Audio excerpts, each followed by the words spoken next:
Ça pousse chez nous, une présentation de location FGL Style, Meubles André Beaulieu, Pierre Lefebvre Toyota et Richardson International Limité.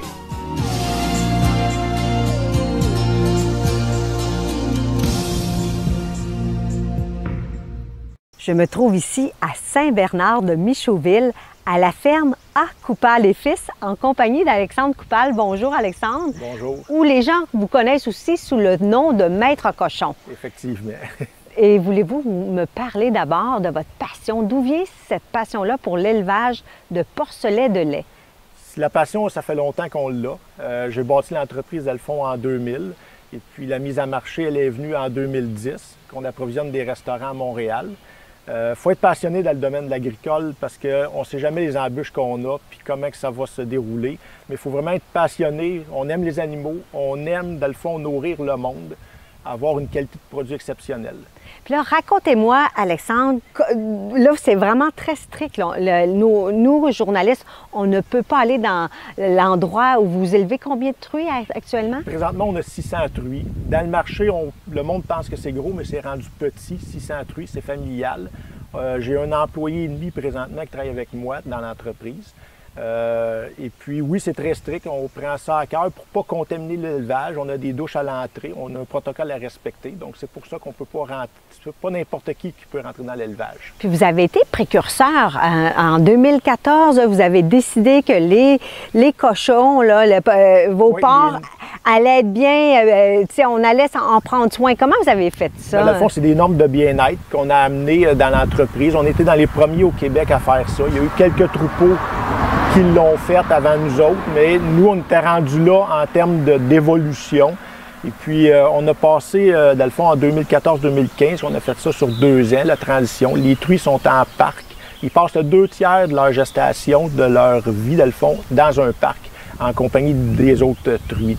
Au lieu d'être pris là, confinés dans leur cage. Là, ça amène toutes sortes de défis aussi, ça, la gestion des truies en groupe.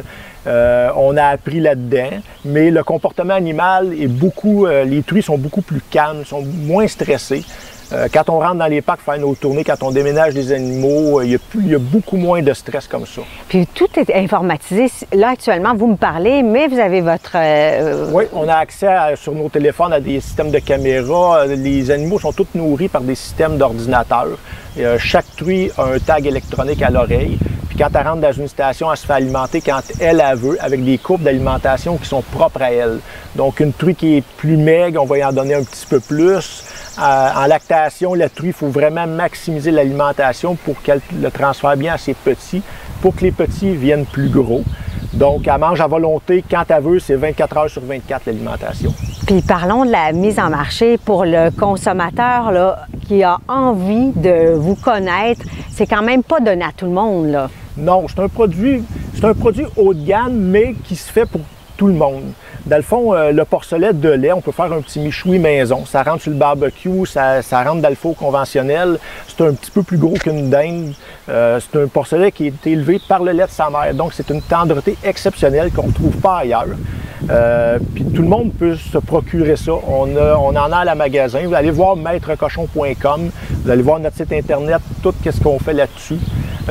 Donc, vous pouvez venir nous voir en boutique. Puis à l'heure des rassemblements, qu'on peut se réunir à nouveau, votre entreprise va aussi va prendre un essor aussi, j'imagine. Oui, c'est sûr qu'on en avait perdu beaucoup avec la COVID. Tout ce qu'on a envoyé dans les restaurants à Montréal, on a comme mis ça en stand-by.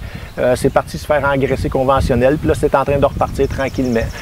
Puis en terminant, Alexandre, qu'est-ce que vous retenez depuis 2000 que vous êtes agriculteur, que vous vous spécialisez dans l'élevage de porcelets de lait? Qu'est-ce que vous retenez de votre expérience? Il faut être passionné, il faut aimer l'agriculture, il faut aimer ce mode de vie-là. C'est vraiment un mode de vie. On fait beaucoup d'heures, on est à la maison, on est proche de tout. Puis il faut être passionné. Si on n'aime pas ce qu'on fait, il faut arrêter ça puis changer de domaine. Il y a tellement de belles choses, c'est tellement le fun l'agriculture. Qu'on ne voit pas le temps passer. Puis parlant de temps passé, vous avez votre fils aussi qui s'apprête à prendre la relève dans quelques années. Vous l'avez un peu initié. Bien, je ne sais pas si je vais avoir de la relève. J'ai deux garçons, j'ai 3 enfants. Il y a une fille qui est déjà partie de la maison. J'ai 2 autres enfants qui sont plus jeunes un petit peu. Et puis, j'espère avoir de la relève. Mais si j'en ai pas, comme je leur dis à eux autres, il faut qu'ils s'épanouissent dans ce qu'ils aiment, dans ce qu'ils vont faire. Ils viennent me donner un coup de main. Mais ça, on ne le sait jamais, on a tout le temps un petit point d'interrogation. Tant qu'ils ne sont pas incorporés complètement, là. De toute façon, avec la passion que vous nous avez partagée aujourd'hui, on est convaincu que vous en avez encore pour 10, 15, 20 les prochaines années. On invite les gens, nos auditeurs, à consulter notre site internet cjso.ca pour voir nos recettes de porc qu'on va laisser sur notre site. Merci d'avoir été à l'écoute. Ça pousse chez nous, une présentation de Location FGL Steel, Meubles André Beaulieu, Pierre Lefebvre Toyota et Richardson International Limité.